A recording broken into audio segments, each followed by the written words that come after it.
And we're recording session number 20 of Old Testament Survey. Welcome to all. I'm glad that you can be with us this evening or this morning or whatever time of day it is where you're listening to this. All of this technology gets beyond me at a time. Today we'll be beginning the book of Joshua. Uh, I'm not sure how long I'll take in Joshua. It depends on how involved I get in lecturing. Uh, I like to spread out in Joshua because it's a transitional and at the same time foundational book. Uh, Joshua makes a transition from the wilderness wanderings to the settled existence of Israel in the land. Joshua gives us the record uh, of the military conquest of the land, the original dividing up of the geographic sections of the land, and the initial problems that would later on become uh, major issues in the life of Israel. The Canaanites, for instance, are in the land, and it would be nice if Israel had been completely obedient and had driven all of the Canaanites out. As it was, they beat the Canaanite armies militarily, but the Canaanite population, the people, for the most part, stayed in the land. They stayed in the large cities that were not burned. Most of the cities were not burned.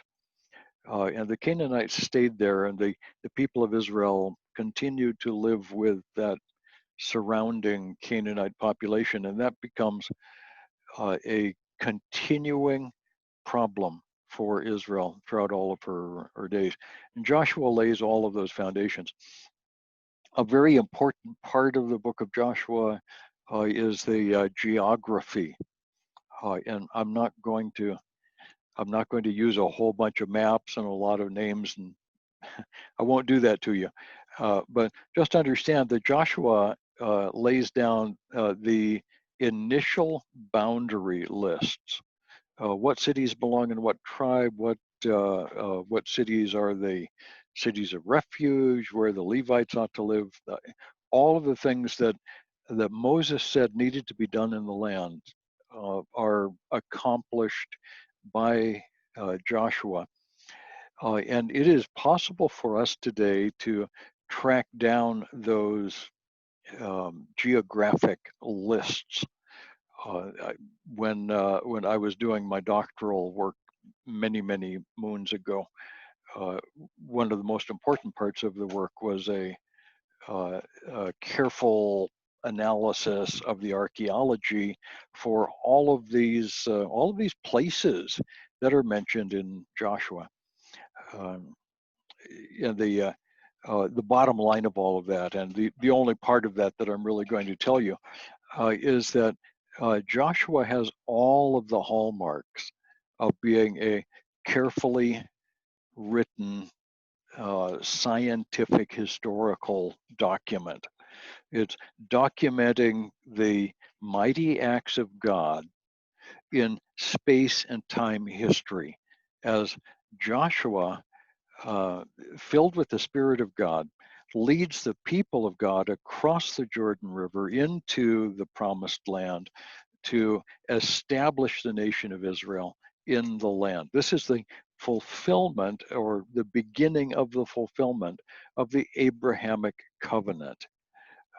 This is a thing that for half a millennium had been hoped for by the people of Israel. Now it's fulfilled. So we're going to get into this.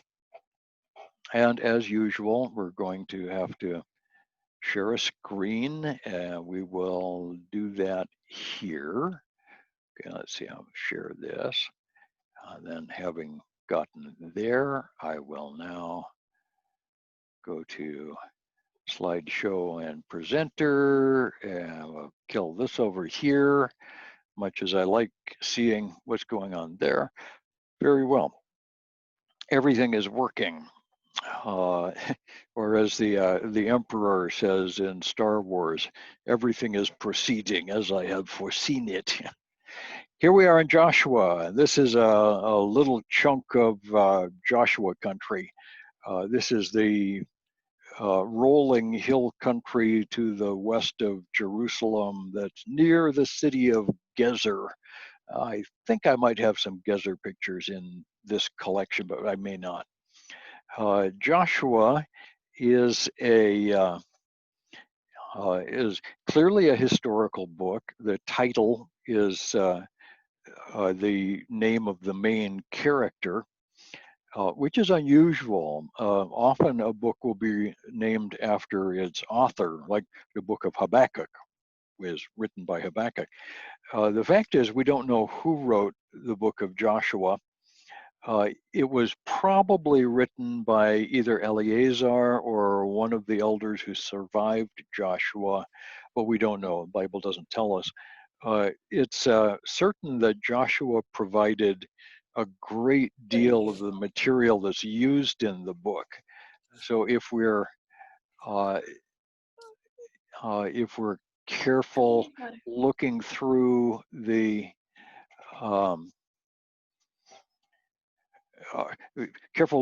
book, we see the fingerprints of Joshua all over it. We see quotes from Joshua, we see the acts of Joshua, we see things that only Joshua could really have known.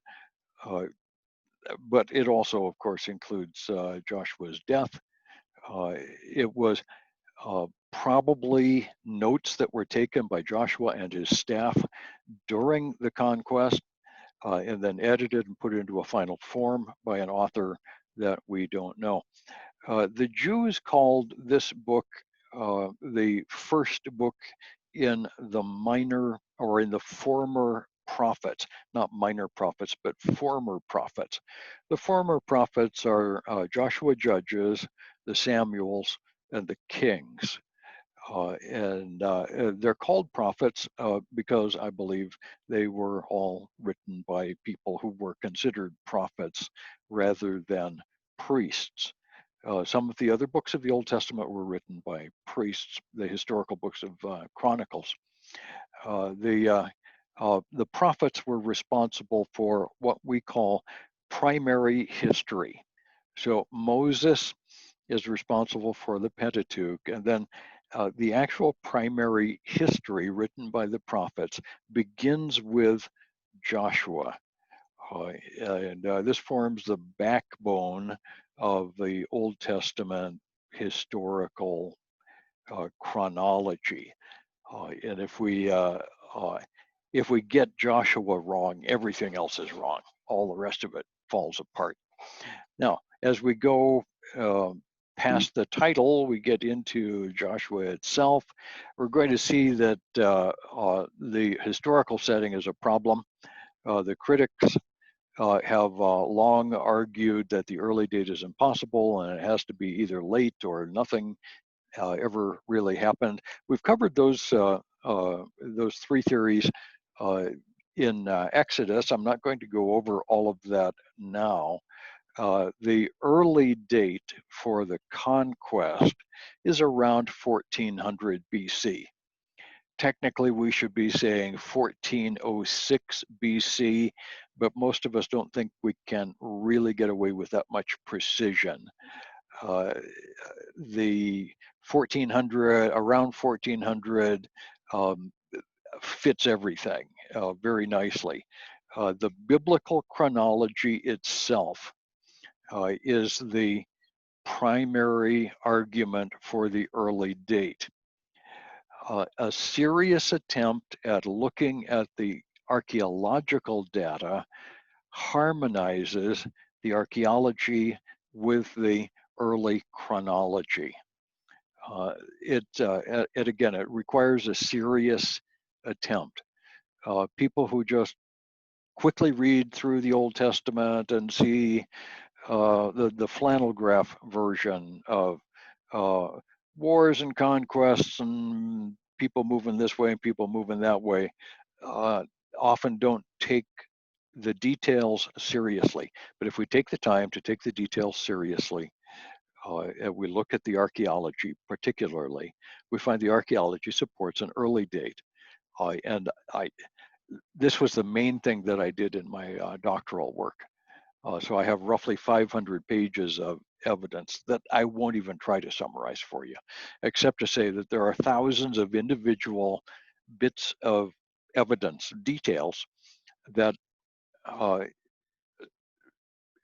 provide circumstantial evidence, strong circumstantial evidence for an early date for the Exodus. People who say otherwise are usually taking either a late date or a migration, gradual takeover, peasant revolt kind of date. The late date is taken by William Albright, the very famous William Foxwell Albright, whose work in archaeology is unsurpassed. All of us, especially all conservative biblical scholars, take Albright seriously in everything that he ever said. We don't always agree with him, but he is someone to whom we must always listen. Even if he's wrong, we have to listen because he's so good at what he did. He invented biblical archaeology. And absolutely brilliant guy. But he looked at the widespread destruction levels. Lots and lots of cities were destroyed in Canaan around 1250 BC, plus or minus 50 years. None of us doubt that. We can read the pottery as well as he could. Well, maybe not, but we can read the pottery. And we can read the layers, and it's obvious there's destruction layers all over the place in the middle of the 13th century. The question is, was that the Israelites? One, the Bible says that Joshua burned only 3 cities, and those were Jericho, Ai, and Hatzor. And I can, I'll put those on the map for you in just a moment. But Jericho, Ai, and Hatzor, only 3 places. And what those 3 had in common was apparently the worship of the moon. That's again that's complex, and it doesn't really make a huge amount of difference. But remember that Abraham's father Terah was a moon worshiper. Moon worship was, if possible, even more degraded, more corrosive, more evil than the classical Mesopotamian polytheism. The moon worship was even worse than the Canaanite religious system. And it would appear that Joshua was commanded to burn those 3 cities as an act of cleansing, like cauterizing a wound by burning it with a hot iron. So the burning of 3 cities is actually an important part of the textual evidence that we have in Joshua. If Joshua only burned 3 cities, then we should not expect widespread destruction of Canaanite cities. The last thing we would expect would be widespread destruction. The people were encouraged back in Deuteronomy, which is the immediately previous book, to go into the land to obey God and enjoy the blessings of living in cities that they did not build. Why would they burn them? And in fact, the Bible says they didn't. And the Canaanites, in fact, moved in. The people stayed in their tents, and the Canaanites moved back into their cities. So that's what really happened. And Albright is simply wrong about his date. The early date is correct. Now, the Israeli archaeologists and historians, there are no real Israeli biblical scholars, argue that the Exodus didn't happen, or the conquest didn't happen, that nomads migrated in from the desert, they gradually took over, and maybe it was Canaanite peasants who rose up against their bourgeoisie oppressors, and tried to take over Canaanite society using peaceful various peaceful protests and rioting and whatnot. There's no evidence to support any of these. All of those theories have to assume that the Bible is simply wrong, probably lying about the entire episode. That just doesn't make sense. From the point of view of biblical history and from a point of view of archaeology, the migration, gradual takeover, and peasant revolt theories simply don't work. So there we have it. And I'm not going to spend any more time with those. This is a map of Canaan in the eve of the conquest. It works reasonably well. It actually, this gives you some of the geology of the area. I'm going to try to turn my pointer into a laser pointer because that's kind of helpful. Here's Jerusalem. We can see that right in the middle of the map. Jericho is this little town right here. Now you notice along the river between Sea of Galilee and the Dead Sea, this is all below sea level. It's all very low. Then here we get up close to sea level. The green is close to sea level. The yellow and the this slightly darker color, not quite a tan, are the higher ground. So you can see the central mountainous range from Dagon in the north to south of Hebron. And then well south, Mount Hor is right over here. Kadesh Barnea is right in the vicinity of Mount Hor. All of this land in the north, this green area, and all of this land was occupied by the Canaanites. And most of the big cities, these are New Testament names on the cities, but Scythopolis, Nazareth, and all of these cities that we see in the northern valley are Canaanite cities. And then all along the coastal plain, we're going to find Canaanite cities, some right along the coast, most of them inland about 5 to 10 miles.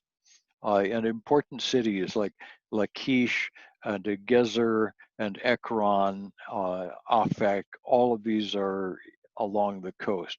The central mountainous spine was not heavily populated by the Canaanites. There were Canaanites in Jerusalem, and north, here at Jacob's Well, is Shechem, and the city of Shechem was a Canaanite city, but we're going to find that they quickly joined Israel. So the crossing, originally, the people of Israel were way here in the south at Mount Hor. They should have come up through the mountain area. They should have taken probably Beersheba, Arad, Hebron, Jerusalem, taken the central spine, one army at a time. And that would not have been a terribly difficult campaign. Instead, they were turned back at Kadesh Barnea here at Mount Hor, and they came back into the Sinai. Eventually, they came around the long way, Rechem and Basra and Kir of Moab, and here's the Dead Sea. And they came up along the King's Highway to the Medaba Plateau and ended up in the plains of Moab around a relatively New Testament place called Abila. This area right here was where they camped. This is where King Balak summoned Balaam. This is where all of that happened, and we see the people crossing the Jordan River right about here at a place called Adamiyah. Now today there is a bridge there. We call it the Allenby Bridge. between Jordan and Israel. It's in exactly the same place. That meant that Jericho would be the first stop. And here we have Jericho. From Jericho, the people of Israel are going to head inland. They'll take Ai, which is just outside of Bethel, and they'll eventually find their way south in a southern campaign that will end up in Jerusalem, and then a northern campaign that will take them way to the north to a place called Hatzor here in the north, and conquer some other armies along the way. So a series of conquests, center, south, and north, interspersed with moments of rest, accounts for the conquest, and that takes up the first 12 chapters of Joshua.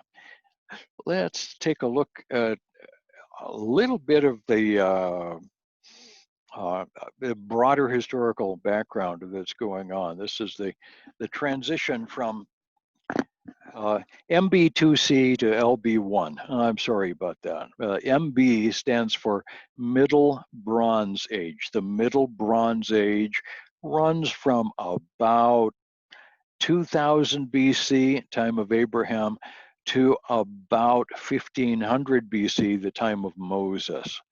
So all of that is Middle Bronze Age in Canaan. The transition from Middle Bronze to Late Bronze involved the rise of the Egyptian political control of Canaan.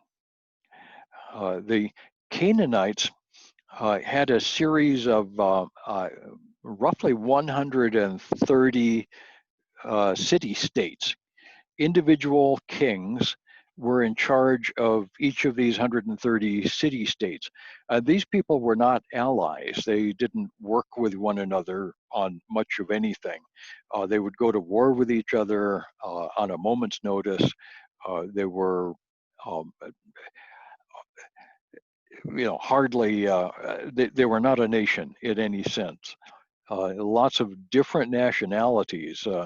The people groups, Canaanites, Amorites, Perizzites, Hivites, Hittites, Girgashites, all of the rest of them, a variety of different ethnic backgrounds mixed together and fought with each other and jockeyed for position in this rich coastal land that we call Israel.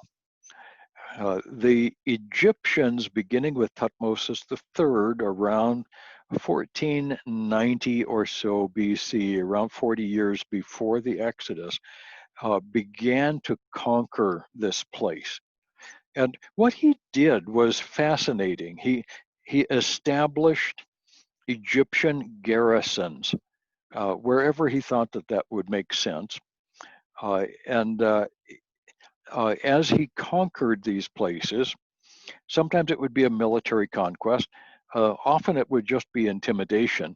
The Egyptian army would surround some little burg like Gezer, and a messenger would say, the king of Egypt would like to invite you to live peacefully as a part of the glorious Egyptian empire. And if you choose not to live peacefully, we will destroy your city and burn it right here and go on to the next one. But if you choose to live peacefully, then you'll enjoy prosperity, you'll enjoy the protection of the Egyptian empire, you'll have all of the benefits of submitting wholeheartedly to the King of Heaven, the Egyptian Pharaoh, and everything will be very nice. So we're going to be at peace here, and you can be at peace here in your little town of Gezer, either because you choose to live a glorious, prosperous life with us, or we can destroy you, and then you'll be at peace. And either way, we're going to have peace here because we're the law and order empire. It's kind of fun. The Egyptians did in fact establish peace and prosperity in their time. They really did. For a period of about 400 years, the Egyptians maintained a kind of imperial presence along the international trade routes that made a great deal of prosperity possible, particularly for the Egyptians. The Canaanites did reasonably well. We do have some archaeological stuff from the, let's see, this wants to be a pointer arrow, hidden, automatic. Okay, I'm going to turn it into an automatic thing. Okay, let's see if I can get this. Oh, open. Cannot open the file. Yes, you can open the file. I opened it yesterday. Why is it doing this to me? Well, I'm not going to show you all those pictures. If I can manage to fix it later, I will. No, I want to show you the pictures. I'm going to stop the share and I'm going to go find those pictures because I know I have them here somewhere. I'm going to kill this. Sorry about this. I hate it when this happens. Where are my pictures? Hello, pictures. Don't you just love it when something that you've done a million times doesn't work the way you expected it to? I just love that. Let's see, survey notes, handout CD, revised PowerPoint and notes. Where are my slideshows? LBA pottery. Okay, there we go. Whoops. Okay, here it is. Okay, now I have to go back to share screen and bang, bang, bang. That was a chance for a bathroom stop. That was it. I hope everybody took a chance to get away for a bathroom shot because that's the best I could do. This is some Canaanite pottery. And the main thing that you're going to see in Canaanite pottery, if you look at enough of it, and I'm only going to show you a little smidgen of Canaanite pottery here, is its tremendous variety. It comes from everywhere. During the Middle Bronze Age, cities tended to be built relatively small. The population stayed small. People in cities built very big, tall walls to keep one another out. There were marauders in the hills. Bad guys would attack cities. There was virtually no international trade. When the Egyptians took over the ancient world, one of the things that they made possible was just what they promised, that the Canaanites could live in peace. And peace brought international trade. So this thing on the left, I'm going to turn my pointer into a laser again. This thing on the left is a Greek bowl. It comes from Cyprus. This is known as bichrome ware. It is fairly famous stuff. It's one of the classic pieces from the first part of the late Bronze Age in Canaan. This particular one is at Hatzor in the north. The little guy on the right is Egyptian, and you know what that is? That's a chicken. It's not a pot in the sense that it doesn't contain perfume or something. It's just somebody's sculpture of a chicken. And we found this at Lachish in southwest Israel. And there it sits in the museum. People don't make frivolous artwork like this and then transport it 1,000 miles or however far it came in a time of war. This is peace. This is prosperity. Somebody in Canaan could afford to buy an imported ceramic chicken, for heaven's sake. And there it sits. Let's show you this one. And the left is a Canaanite pitcher. It's for pouring oil or wine or whatever. So if you've got, say, you've got a salad, the leeks and the garlics and all of that, you'd have vinegar in one and oil in the other, and you'd pour them together to make your salad dressing. I suspect. I don't know. Maybe they didn't know about that, but I suspect they did. The helmet here in the middle is a Greek helmet. That's the kind of helmet that Goliath would wear later on. We're going to get to Goliath 500 years from now in about a week. Goliath's helmet would have been made of bronze like this one, with a nose guard in between the eyes. And it was that nose guard that probably did Goliath in. But that's imported from somewhere in the Greek islands. We don't know if it came from Crete. There's some evidence that it might have, but we don't know for sure. This thing on the right is a bronze cat. Now, this is not just any old cat. This is an Egyptian cat, and is therefore a goddess. This is Bubastis the cat. Now, if any of you have a cat at home, you might just give this a try. Tell your cat that in ancient Egypt, people worshipped cats. And your cat will look at you and say, of course. Why would anybody not worship the cat? In fact, we worship our cats. We present them with a whole unburned offering in their little bowls. At least they think we worship them. At every whimper from the cat, we devotees are there to serve them, and they know that. They take us at our word.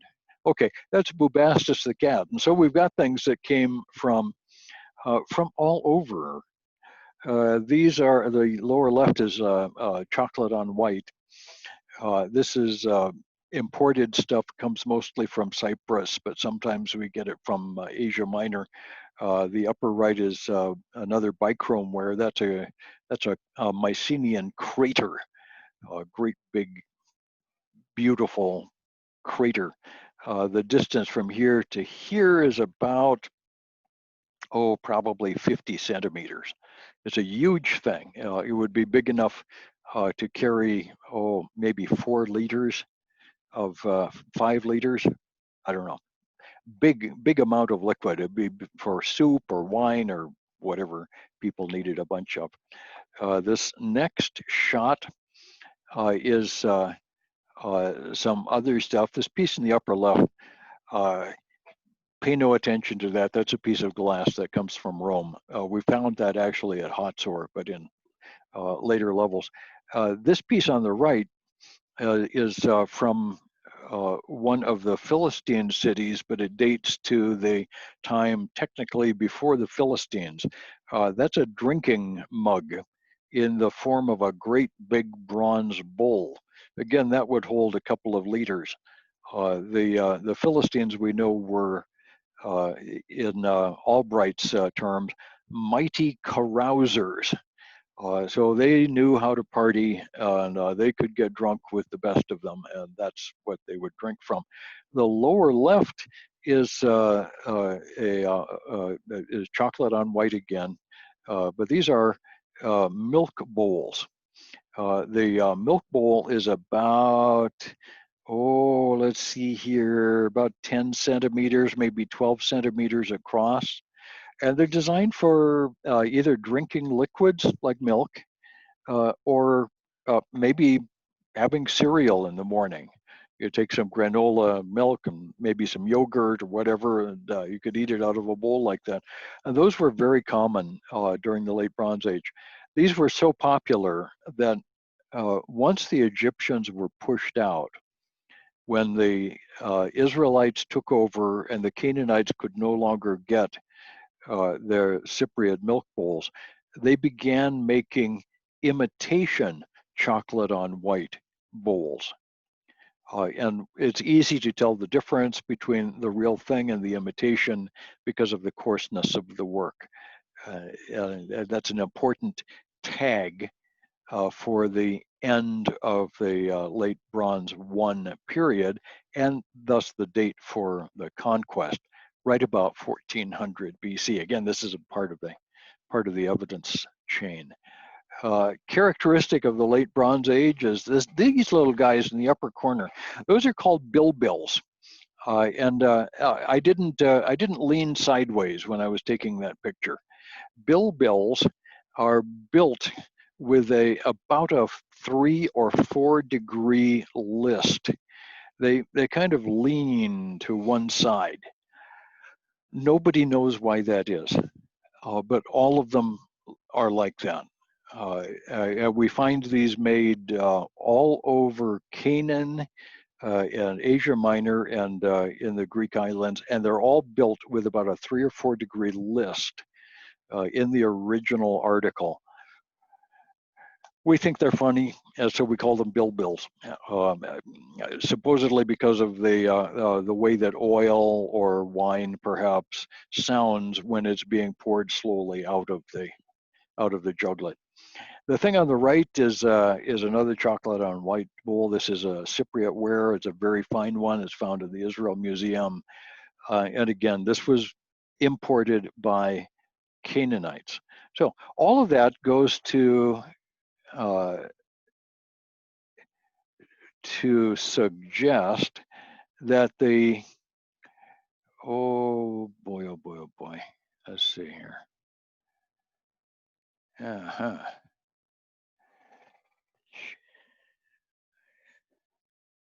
Okay. I have to go back and find my stuff. I always hate it when that happens. Okay. There we go. Hey, it worked. We're back in Joshua, and there we were. The transition from MB1 to MB2. A big change took place in the world at that time, and the most important part of it is this international prosperity. It was very common at that time. The coming of the Israelites to the land didn't make things better overnight. As a matter of fact, it added rapidly to the decomposition of the Egyptian power in the region as Israel established an independent presence. There's a whole bunch going on. Now, let's look a little bit at the geography of Canaan itself. This background picture is from the city of Jericho. That was a major Canaanite city that controlled the crossroads at the fords of the Jordan, just north of the Dead Sea. And so the Canaanites who lived at Jericho had charge of the north-south route that ran through the Jordan Valley and the east-west route. And they could collect taxes from people going everywhere. This was from very ancient times a walled city. We believe that Jericho is one of the oldest continuously occupied places on the planet. A lady by the name of Kathleen Kenyon, to whom we must rarely listen. Kathleen Kenyon is no friend of Christians or of the Bible, and often goes out of her way to prove that the Bible is wrong and that Christians are stupid and that only pagans ought to be allowed to have history. I don't like Kathleen Kenyon, and I'm assuming that by this time she has discovered the error of her ways. But nevertheless, Kathleen Kenyon said that there were no walls at Jericho at the time that Joshua came through. Whether Joshua came through in 1400 or in 1250, there were no walls. And she can state that beyond the shadow of a doubt. and did so for all the world. Nevertheless, Kathleen Kenyon did honestly publish her excavation reports. And an open-minded study of the 7 volumes of Kenyon's excavation reports from Jericho demonstrate that, among other things, the walls of Jericho were built during the Middle Bronze Age, that is, during the period 2000 to 1500 BC. These mud bricks that you see in the background under the word geography are a part of that Middle Bronze Age wall. Now, if those walls existed at, let's say, 1800 BC, 1800 years before Christ, and there they are to this day, you can walk right up and, well, you can't touch them. You're not allowed to touch these things. But if you were an archaeologist, you could go right up and thump your patiche against those bricks. They are still there today. Were they there in 1400 BC? And of course, the rational answer is, well, yes. If that wall was built 3,000 years ago, yes.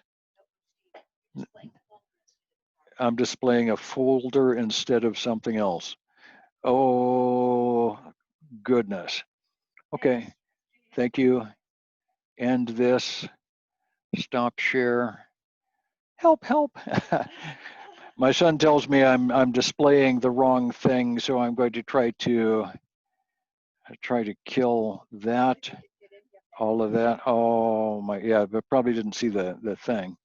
Okay, I'm gonna have to go all the way back out to this. Okay, and all the way to here. I'm terribly sorry. I hate it when that happens. And Steve, thank you. And let's see if I can make this happen. And presenter view from there. Okay. And on to, okay, there's the, oh my goodness, and nothing has been visible since I did the Canaanite pottery. Okay. Yeah, well, no, I can't. There's nothing I can put online. This is those bricks I was just talking about that is now visible. Technology is sometimes not my friend. Those bricks were there roughly 3,000 years ago, 3,500 years ago. They were present when Joshua came through. That's the base of the wall that fell down in Joshua's day. You can look at it today and you see that the top part of that wall is missing. Those bricks are about 6 inches thick. So you can see that the whole length of the wall that we've got present there is about 8 feet. The original wall was about 40 feet high. The wall fell down. The other evidence around the place shows that the wall fell down about 1400 BC. And that can be demonstrated from a variety of bits of evidence from Kathleen Kenyon's own reports. In her popular works, that is designed for regular people to read, she argues that there were no walls and the walls never fell down. But in her scientific report, she shows the picture, she shows the diagram, she details the evidence without ever calling attention to it of the existence, the fall, the deterioration afterwards, the 500 years of erosion, all of the evidence for the destruction of Jericho at about the time of Joshua is clear. And what do you call this? Academic dishonesty is just a terrible thing. Anyway, Canaan, it takes its name from a kind of dye made from a murex shell. We find these shells along the Mediterranean coast, the eastern Mediterranean coast. Just in some places. I'm not sure I've ever understood why they show up in some places and not others. The shells themselves are a kind of off-white, and when you find them on the beach, they're about an inch long, maybe as long as 3 centimeters. They're not very big shells. You collect a whole bunch of these and crush them and remove the calcium with acid, and it leaves behind a deep red purple pigment, a very, very fine quality pigment that was used for royal purple clothing. So to wear the purple meant to be a member of the royal family. It was very expensive, and we find the red purple dye industry all along the coast of Canaan, from Gaza in the south all the way to Tyre and Sidon in the north, in Lebanon. The land that we call Canaan is named after the Ka'anani red purple dye. The land runs from the Mediterranean all the way to the desert, from the mountains in the north all the way to the desert in the south, to the borders with Egypt. Generally speaking, the border between Egypt and Canaan was not contested. That was all desert. Nobody cared what happened out there.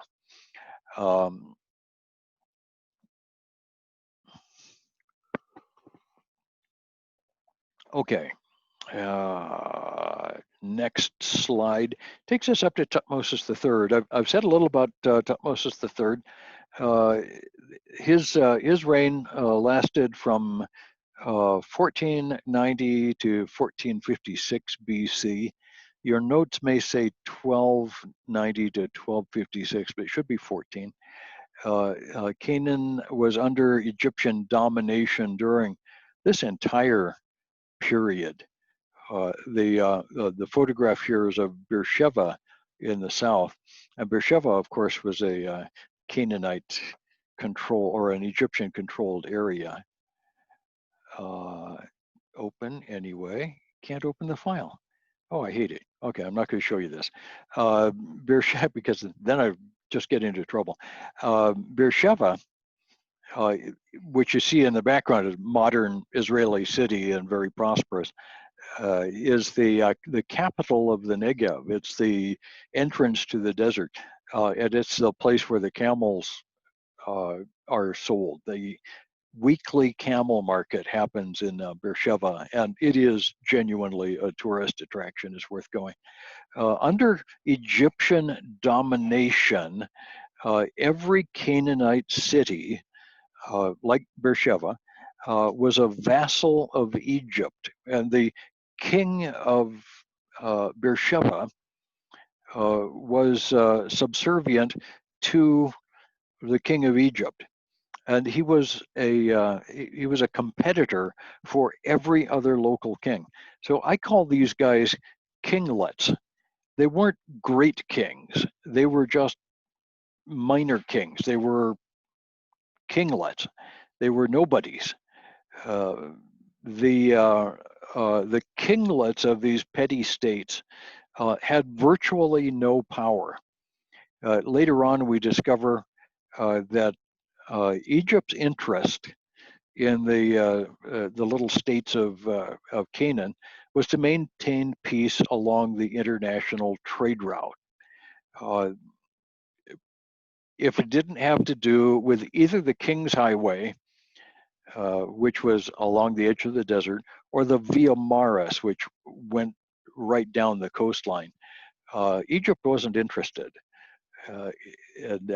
When we see later on the influx of the Israelite tribes, Egypt wasn't interested. They really didn't care that much about what was going on.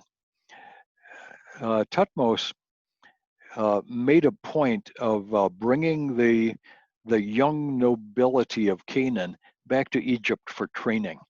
And while they were there, they were trained to suck up to the king, Thutmose, and to look for favors from the king. And they were also told to cut one another's throats. They were trained to compete with one another, to tattle on one another, to rat out one another. And later on, we see in the letters written by the Canaanite kings back to Egypt that they did exactly that. The land of Canaan was not strongly defended. Matter of fact, Thutmose, I showed you his symbol earlier, the hornet. The hornet is God's plan.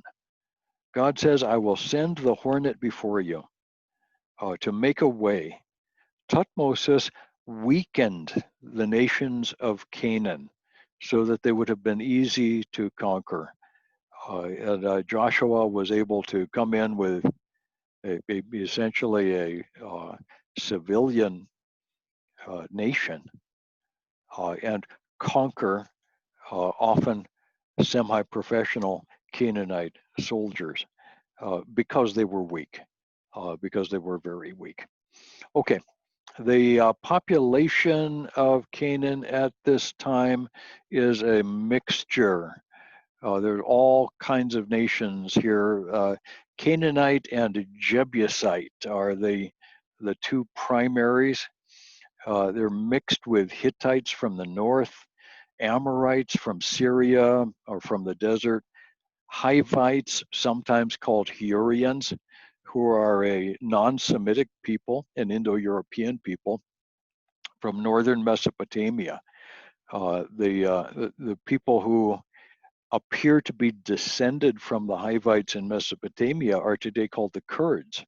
They're a very interesting people group. There were Perizzites, of whom we know nothing at all, and some other minor people groups, even more minor than Perizzites, of whom we know nothing. Sometimes we'll see their name mentioned just once. We do know a great deal, however, about Canaanite religion. And I'm going to see if this will come. Nope, security concern. I want to continue, and I can't open that file. I'm going to stop this share and kill this. I'm going to take this all the way out, and I'm going to find, this is not the right way to do this, but I do want you to see the slides of the Canaanite religion.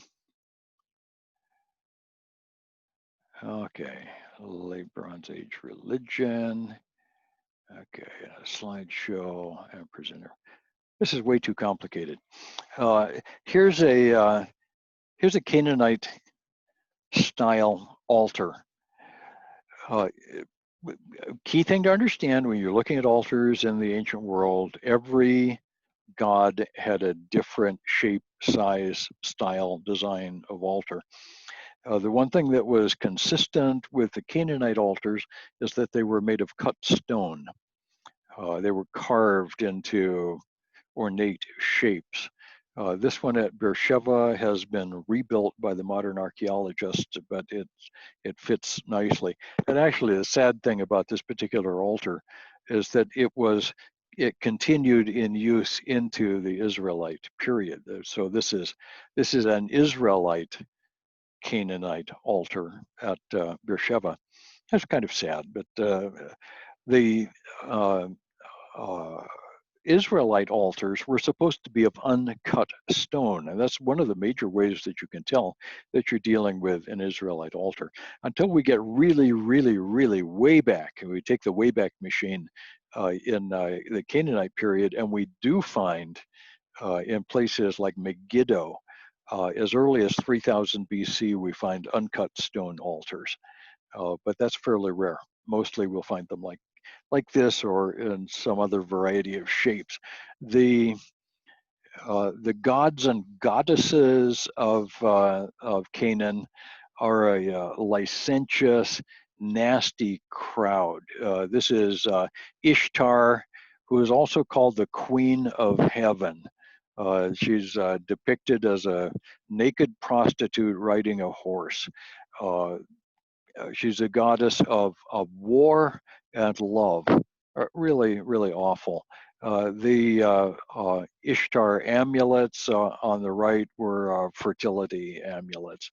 The picture on the left is of an Egyptian king bringing tribute to one of the gods. I think this one is Amun.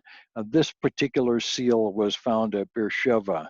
The thing on the right is uh, not Ishtar, but one of the others. This is another one of the queens of the night. You can see she's shaped like an eagle. She's got eagle claws, sitting on a lion. She's attended by owls, and she has wings, and is playing a harp. Some people have said that's where the idea of angels came from. I don't think so. This is more Canaanite stuff. These are found from farther north. This on the upper left from Steve. He exited, so now I'm seeing his face. Why is this not working? Why is this not working? I am so. I don't want to get into Joshua 1. I want to show them these. This is really, really frustrating. Okay, I'm going to try to share the screen. I'm going to try to go to there, share, and okay. Now it should be, everything should be showing. Okay, there's that altar I was talking about. There's Ishtar, the various other, there's the seal, there's the Queen of the Night, and here are the reliefs of Baal. This in the upper left-hand corner is Baal. And that thing in his right hand is a hammer by the name of Kothar. In his left hand, which you can't see here, is another god friend of his named Hasis. Kothar and Hasis are what we would call thunder and lightning. And over on the right, you see thunder and lightning. Well, actually, thunder in the left hand and lightning in the right hand. Same god. And then there are other gods here that are similar, forces of nature. Here is another version of the nature god. This is Marduk, and we find the Marduk stele in Jericho. This in the middle is a Baal. This on the right, yet another Ishtar. Here's some more Egyptian style gods, except for the one in the middle, which is Moabite. This particular guy is Milcom or Melkor.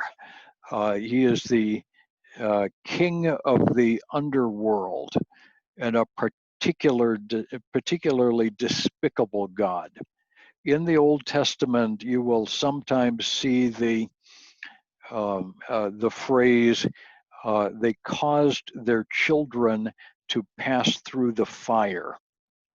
That's this guy. He would oversee the building of a fire under a brass pan.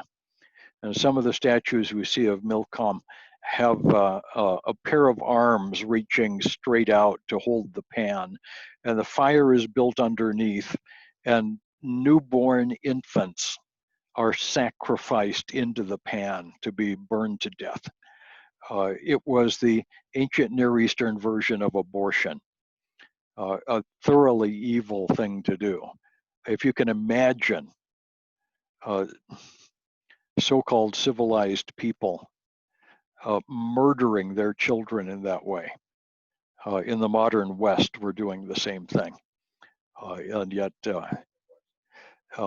today There was just a Supreme Court case this morning that says that's perfectly all right, entirely acceptable. We need to not be so critical of people who think we ought to stop killing children. Okay, the slide shows. And let's share that. And this is really much harder than it needs to be. Slideshow and presenter view, and that's not working. Okay, so I'm going to stop the share, and I'm going to share the screen again and do like that. Bang. Okay, now this is actually really terrible. Okay, so Canaanite religion is a fertility cult. The fertility of land, fertility of animals, fertility of people, using imitative magic. It's some of the most disgusting stuff that you can possibly imagine. If you think that the modern ungodly people have got a corner on perversion, then you haven't read the ancient Near Eastern religious stories. These guys are disgusting. There's lots of gods and goddesses, led by the father god, whose name is El. There's a thunder god, Baal, prostitutes, Ishtar and Asherah, with absolutely no moral character. None of them know anything about right or wrong. The worship practiced by the Canaanites is among the most brutal and immoral ever devised by man. If you can imagine anything worse than any of it, you've got a better imagination than I do. I've read some of the clay tablets of the Canaanite religion, and I've had more than enough. It's disgusting stuff. There are tablets in the corpus that have never been translated into a Western language that I know of. Those of us who've studied this language in grad school, in Christian seminaries, have all agreed together. There's a kind of a gentleman's agreement that we just won't publish these things. So the non-Christian world will eventually find them and publish them, I'm sure, but they're disgusting. They're just awful. When God commanded that the Canaanite civilization be broken and driven out, it was not just because he decided he would give the land to another group of pagan people he liked more. God was literally allowing the sin of the Amorites to be complete, to be as utterly sinful as possible, so that their driving out would be just. This was not meant to be a genocide as such, but rather a cleansing of the land from the grossest immorality that has probably ever existed on earth until modern times. Okay, so as we get into the book of Joshua itself, we look at the purpose. And the purpose is real simple. It's to give a history of the initial conquest and the division of this land among the people of Israel, amongst the tribes. So we'll see this division among 12 tribes and the geographic. We'll see the invasion, the conquest, and the division. The outline of the book is fairly straightforward. So the first 5 chapters show the initial invasion. Then from 5 through 12, we see a central campaign, a southern campaign, and a northern campaign. From 13 through 21, lists of the cities and the boundary lists are the main thing. Then finally in 22 through 24, we see a conclusion to the book where Joshua makes his last statements and he prepares the people for his death and for their responsibilities in taking over, becoming the next generation. So Joshua is presented as straight up history. It's not intended to be anything like mythology. On Wednesday, I am going to figure out how to get my slideshows to work. If it kills me, I'm going to figure out how to get my slideshows to work, because this is not acceptable. We'll begin in chapter 1 at verse 1 with after the death of Moses, Joshua. And we'll get into Joshua himself and the call of Joshua. So if you have time between now and Wednesday, and have a chance to read the first 5 or 6 chapters of Joshua, that would be probably about as far as I'll get on Wednesday. Yeah, I hope to get through the fall of Jericho. Let me stop this, and we can. Yeah, what a Discouraging. yeah. It's let's see if I can make this unmute everybody. Okay, there we go. And then we can see everybody. Hi, Oscar. There he looks at me like, oh, he understands why I'm irritated with the technology. Now I'm getting back on the screen again. Oh my! Hi guys. Hey, Joel. Good to see you. Thank you, Dr. Jan. Hi, Eddie. Hey, Mike. Dr. Jan. Hey there, man. Hi, Dr. Jan. Thank Thank you. you. Hi, Thank Marietta. you, Dr. Jan. Thank you, Dr. Jan. Thank you so My much. pleasure. My Ciao. pleasure. Love you guys. Good God bless. night. Good night, Pastor, everyone. Yeah. Pastor Willie. Buenas Oscar and noches. Sally. Buenas noches, Good Tutti. night. Let's see if I can make this work. Buenas noches. 5 minutes on Facebook Messenger. Okay. Okay. All right. Bye-bye. Love you guys. Bye. Pastor. Bye-bye. Bye. Good night. Ciao. Yeah, I am. Bye-bye. Bye-bye. Bye-bye, everybody. See you, Tim.